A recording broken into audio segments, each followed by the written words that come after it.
Hello, can you hear me? There we go. We've got you now. Yep, you're on with Izzy. Busy. Hey, Izzy, mate, how are ya? Tell this guy to fuck off first. I'm not answering any questions. Get me out of this lockdown. Yeah, fuck off. Shoo. Away. Right. Now, where were we? Hold up. Let me just get a bit of lighting. Go. Is that better? It's perfect. Sweet. Let's go. You're good? Perfect. Hey, mate, well, first of all, congratulations on the fight being announced. This is one that I feel like you've had in the back of your mind for a while now. I remember speaking to you back before even UFC 230, and Paulo Costa was a guy that you wanted to face. Did you imagine that this would be coming in a title fight, though? Yeah, pretty much. And you were right. That was New York 230. That was after I beat Brad Tavares, and I was looking at what's his name next, because I watched him fight the next night after I whooped Brad Tavares. He beat Uriah Faber. Oh no, it's what's his name, Uriah Hall. And I saw him down backstage. But yeah, nothing. It was just crickets. And I had an idea that Dana would want to wait till I'm champ, and then he's rising up, and then have a match like this later on. Just like I said, I'm sure it's out there somewhere in the ether. But yeah, being said it. In terms of your, I guess, back and forth with Costa, you've gone from fighting a guy like Rob who doesn't do much talking, and there's not, I guess, a lot of animosity, to someone like Costa who seemingly has no filter. Do you prefer either one? Does it faze you at all? Does it change anything? Well, Rob did do a lot of talking, let's be fair. I called him out on it. But yeah, Costa might need a filter because he says some real dumb shit sometimes. Like, he calls himself the king of bitches. So, I don't know. Maybe you should put a filter on sometimes. He recently revealed that he's walking around at, I think, 220 pounds, which means he's got a fair bit to cut before fight night. Does his size faze you at all? Like, obviously he's one of the, I guess, bigger middleweights. You're all weighing in at the same weight, but does that faze you at all? Nope, never has, never will. I fought at heavyweight in boxing, in kickboxing, and I will plan on fighting at heavyweight in MMA at some point. But yeah, this is martial arts. This is skills. Size makes a difference if you know how to use it and if you're allowed to make a difference. But yeah, I'm. They're always surprised when they step across the cage from me and they realize how long I am, how my frame. They have to test my frame rate as well. And then when they feel me in the clinch and they feel my strength, and yeah, they're always in for a rude awakening. The location of this one hasn't been announced yet, but there's some talk that it's going to be at the UFC Apex in Vegas, which is obviously a smaller cage. That's another narrative I've been hearing. A smaller octagon. Okay. Do you want to put that to bed? Well, look at how I dealt with Brad Tavares in a smaller octagon, and he was pressuring me. I whooped his ass 5-0. So yeah, I fought in another kickboxing organization with a ring against a guy as well who's a Dutch kickboxer and just walks forwards and throws leg kicks and body shots and same style as what's his name, Paulo Costa, in kickboxing in a tiny phone booth ring, and I still whooped his ass. So I don't know why people think that's like gonna play a heavy factor. It's like, cool, we can fight wherever the fight takes place. We might even end up fighting on the ground. This is mixed martial arts, man. This is adaptability and triumph. So yeah, I'm used to this. Appreciate it, mate.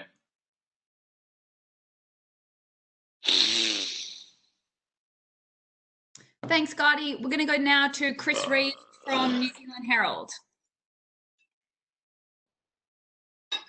G'day, mate. Just wondered if you could talk to the, I guess, the history around this event. Obviously, yourself and Costa both being undefeated, and a few of your teammates joining you for the ride. Yeah, me and Costa have been two rising forces in the UFC, and I initially called him out after I beat Brad Tavares. I told Dana White when I met him for the first time, I told him I want to fight that guy next, and he kind of alluded to the fact that it's probably not the best fight for now because it'll take a while to build us up as our own entities and then have a super fight like we are right now. So yeah, it's a perfect storm. But yeah, I've been trying to fight him for a while, and he tried to say he doesn't know who I am. Ha ha ha. Boy, you know who I am now. And obviously, you would have known for a little while that Brad, Shane, and Kai are going to be on the card with you. Could you just talk about how good it is fighting with the boys again? Fuck yeah. I mean, we've done a three-peat twice now, so now we're gonna do what do you call it? Quadruple peat, quadruple, however you call it. But yeah, it's beautiful because right now we're all together, huddled up, locked down at the gym, and this is literally, I can say this for a fact, the best training camp I've been having. Just because we're here at the gym, wake up, train, chill. It's just back to the simple life.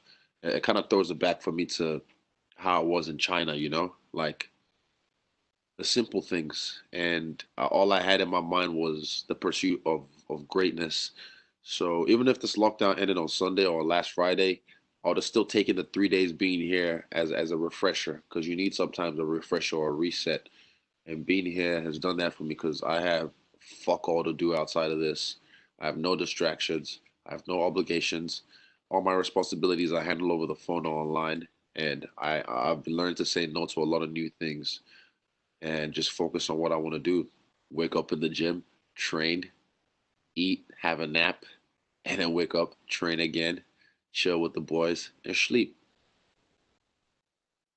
Just on lockdown, was it frantic at all trying to organize getting the boys into the gym before the deadline? No, not at all. It was easy because we're always in the gym anyway. We pretty much spend half our times here, so we are our own bubble anyway. So yeah, it wasn't an issue. You just said, "Oh yeah, I've got an idea." Blah blah blah. Cool. We're in there within the hour. Sorry, man, that's all from me. Thank you very much. Thanks, Chris. I'm going to go to Mike Bond now from MMA Junkie.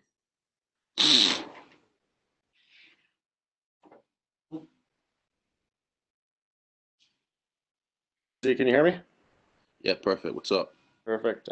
Dana White said the other night about 10 times that he thinks this is going to be the fight of the year for 2020. What do you think? Is that what we're going to see on September 26th? Or are you hoping for a cleaner type of performance that's like performance of the night? I think a performance of the year, shutout of the year, shutdown of the year, maybe. Fight of the year. I've already had that in my back pocket, but if it happens again, I just don't think it's gonna happen just because of the situation. If and you have to be smart enough to put it together. This guy gasses after the first round. Got 5 rounds. Look at me in all my fights in the fifth round and in the sixth round. I mean, not sixth round, the fifth round. Oh, so what am I saying? I got distracted. Look at me on my fights in the fifth round, in the fourth round, third round, the later rounds. I'm always fresh. So, yeah, precision is going to be the key in this fight. Precision, skill, and just taking them out one by one. No doubt. And I actually had the chance to talk to Paulo a couple of weeks ago, and I asked when this is all said and done if you guys will be able to make peace and shake hands. And he said, "No way am I going to be shaking Izzy's hand after I knock him out, etc." What about you? Are you willing to make peace with this guy, or is this something that's going to go on beyond the fight? Peace. Bro, I don't know. What am I thinking? You can get closure like even when you like break up with someone and you look for closure to try. You don't need to look for closure with anyone. Closure comes within yourself. So yeah, after I knock him out, I'm just gonna carry on with my day. Fair play. It's And closed. It's closed. there you go. And a lot of important middleweight fights coming up soon. We were supposed to have Hall and Romero this weekend. That obviously got pushed back, but they announced Whittaker and Cannonier, which seems like it could be a title eliminator. What do you just kind of make of the lay of the land, and who do you think is going to be the guy who emerges from all that Ugh. after the fight for the belt? I love it. I was definitely looking forward to what you call it, Darren Till, that fight, but since Rob beat him, good job. I'm surprised he's taking the fight with Cannonier. Good on him. But yeah, I like that. I like that matchup. Don't really care who wins, but I'd rather Cannonier win so I can get a fresh body. Yeah, I think that'd be a little soon for the Rob rematch. I mean, obviously for him it would be good 2 wins, but that wouldn't be that much time in between. I've done worse, so he'll be right. If he does it right, he'll be right. Fair play. And last thing from you, just tell us the inspiration behind going pink with the hair. We know you were blonde before and you changed it up again.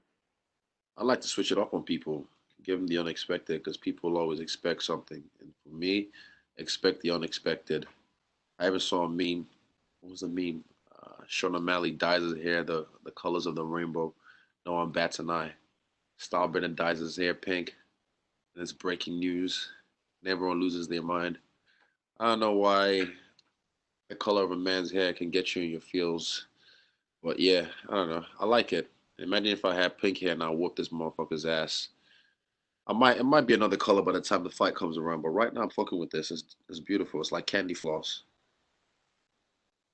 Excellent. Thanks, Izzy. Appreciate it. All good. Thanks, Mike. I'm going to go now to Clay Wilson from Radio New Zealand. Hey, Izzy. How you doing, mate? Very well. What's up? What's up? Hey, you spoke about it a bit before, but just in terms of Auckland going into level 3, how much impact has that had or not had in terms of your training, and how's it working logistically? How are you managing you guys? It's had a great impact on my training, to be honest, because we thought on the fly and came up with a plan to adhere to the lockdown rules. So yeah, it's had a great impact on my training because I get to just live at the gym. Like I spend most of my time at the gym anyway, but now I get to sleep at the gym, wake up in the gym, and just hit the ground running, train, get work done. So yeah, it's had a great impact on my camp. So you guys obviously doing that didn't need any sort of exemption or clearance from the officials to train or anything? No, of course not, because what were we doing before the lockdown? We were training, being in each other's bubbles anyways. So we decided to just be exclusively in each other's bubbles. And just in terms of leaving, what's the process with that? Do you guys need to go through any particular protocols or get any government clearances or UFC You mean to protocols travel? to get out of the country? That's need to know basis. So I'll leave that for now. Cool. Thank you, mate. Cool, cool. Thanks, Clay. I'm going to throw now to Jake Michaels from ESPN. Hey, how you going? Very well, very well. What's up, Jake? You kind of touched on it before, but how proud are you of everything the gym has already achieved? Very proud. I'm very proud of us, and being here with the team, locking down with my crew is making me even. I don't know if I could be any prouder, but it's just strengthening the bond between me and my comrades, me and my brothers. So yeah, I love the vibe we're on right now. It's a whole vibe. And what's it been like in New Zealand in the last couple of years? You know, you've had a pretty meteoric rise. And how have you found the love for UFC growing over the last couple of years? Oh, Jesus. Sorry. Yeah, the sport's growing rapidly, constantly. So much is happening. So much is happening that we keep even having to look at new options because the gym's getting packed every day, even after the first lockdown. Yeah, MMA is it's the biggest sport in the world. People just don't know it yet.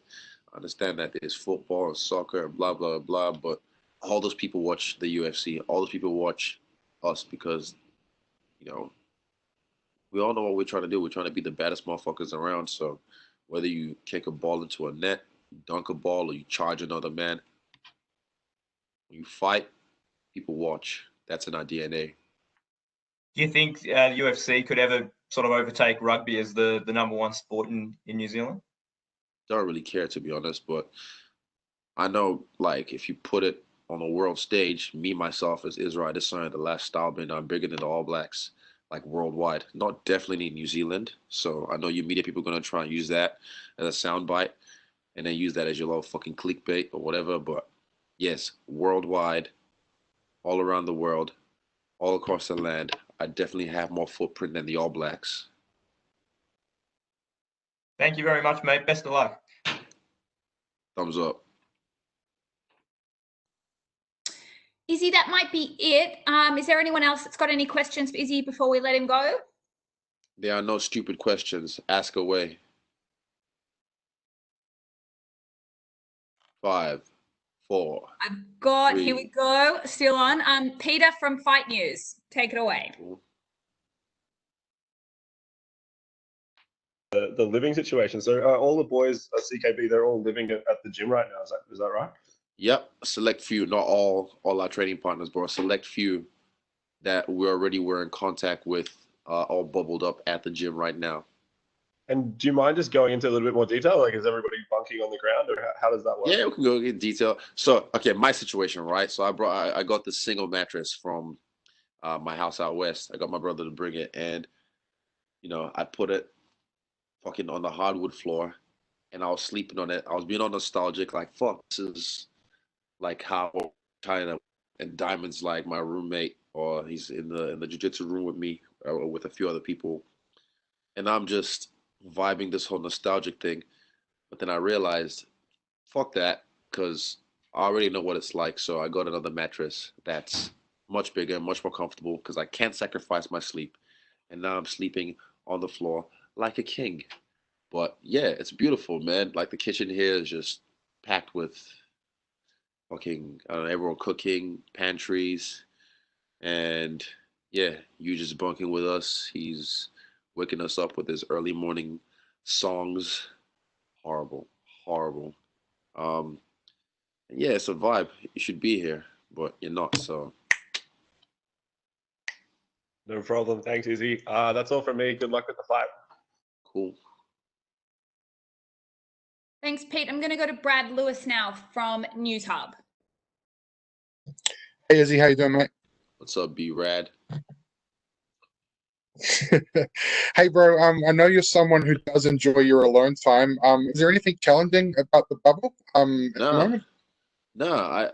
I love my alone time, but like it's so easy. Like how do I put it this way?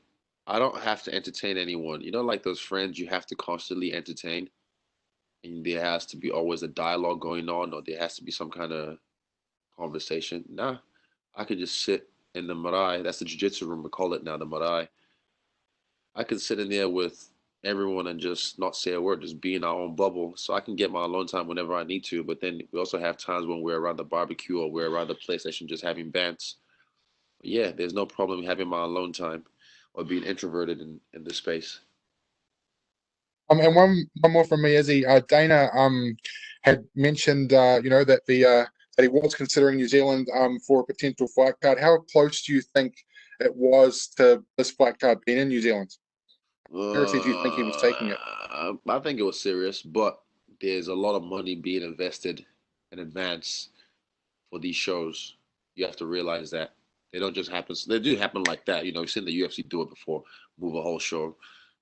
But yeah, most times there's a lot of money invested in these shows beforehand, 10, 12 months, 18 months beforehand sometimes. So yeah, I don't know. That's business shit, but it'll happen eventually if this whole Corona thing keeps going on, and we kick its ass again like we're gonna do the second time.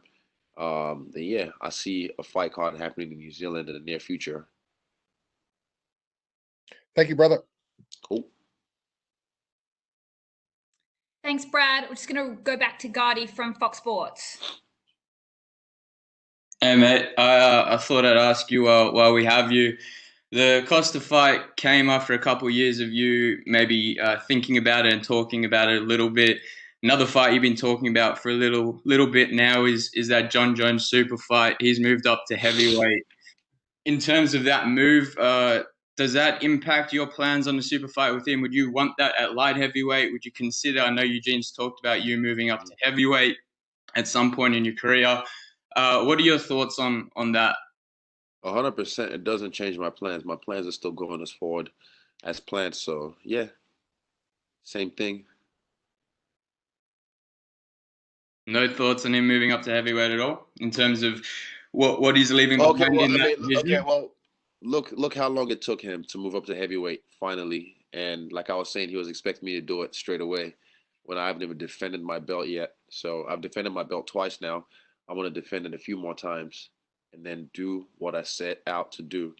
But yeah, pot calling the kettle black on his part. So Yeah, go put some fucking muscle on your chopstick legs and go fight Francis Ngannou. Watch him break you. I hope he doesn't though. Maybe he does. Who knows? Thanks, Izzy. All right, we've got another one from Chris from New Zealand Herald. Hey mate, just sort of numbers wise, how many of you guys are staying at the gym? So far 10. That's including Eugene. Sweet, easy. Thank you, man. Cool, cool. Was that a trick question, Chris? Is that it? No. I'm just checking if you other guys still have their hands raised. Clay, did you have any more questions? No, Would it Mike. compete- Oh, there we go.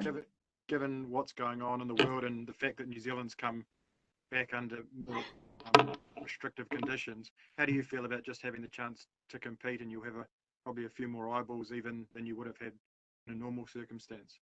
It's a good question. I think it is awesome. I think it is cool. Yeah, more money.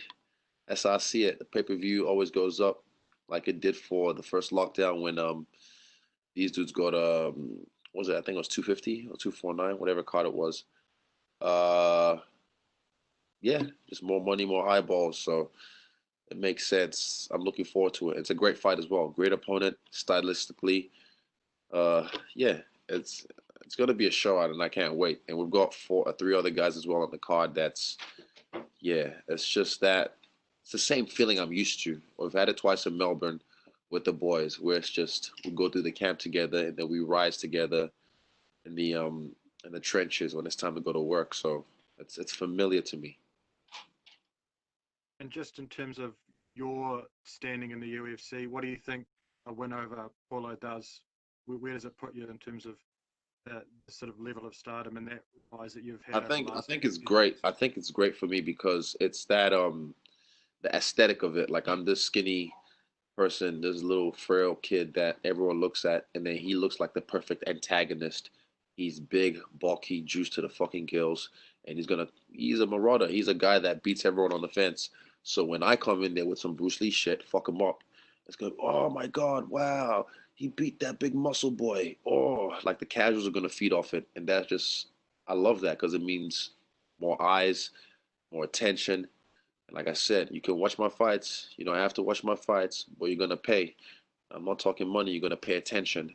Attention turns to, as always. Cool. Thanks, Matt. Cool, cool. Thanks, Clay. All right, last question. We're just going to finish with Mike Bond if you've got any more questions. Just two for you, Izzy. I think you did a nice job selling it there a little bit, but to circle back to this fight, it's a special one in the fact it's just the second time in UFC history two male fighters who are undefeated have fought for a belt. The other one being Lyoto Machida and Rashad Evans way back in 2009. UFC 98. I remember that. Yes, sir. So like that's a pretty special moment. I know you're a big combat sports fan and everything. Can you just speak to what that kind of means, having this type of matchup come together and to be part of it? This is perfect. What I was expecting from my last fight is gonna happen this fight. And it's, bro, it's, you can't understand the, so how do I put this? In my story, right? You can't just have it like going good and going great. In a story, you need a dip, you need a bit of a valley when things go shit. And that was me for my last fight after the performance that Roy Morero brought, whatever his name is, blah, blah, blah, blah. He was lackluster. I've never been in a boring fight in my life. I had all this criticism, justly or unjustly. And then that was a dip. And now this is the rise back. And what better antagonist than this guy who was undefeated, a KO artist. He looks the way he does, ballooned up. And it's like David and Goliath. And I fucked this guy up. It's spectacular, as they would say. Someone's always got to go. Yeah, it's a beautifully set up story. Yeah, it's a beautifully set up story. You couldn't write the shit. You could, but it's real. Israel. Love it. And last thing, haven't got to speak to you since you were announced as the cover athlete for the UFC 4 video game. You know, someone who's such a fan of that world and anime and all that kind of stuff, just what does that mean to be a cover athlete on a video game like that? Yeah, it's dope. It's premonitions, man. I've always felt I was gonna be on the cover of the game. I like the new look of the game. I like the different modes. Like I think I'm in the Kumite mode. Like I run that shit. Yeah, it's cool. It's just like I buzz about it, but I know the kid in me, like the 11-year-old Izzy, would be going nuts to be able to play himself right now. And I've only had a chance to play it a couple of times already, but yeah, soon. That's dope, man. Well, congrats on another accomplishment there and looking forward to the fight. Thank you for the time today. Awesome. Thank you. All right, thank you so much, Izzy, for that. That'll wrap you up, and we're going to go to Kai Kara France next. Kai Car France. I'll go get him. Thank you, Izzy. All good, all good.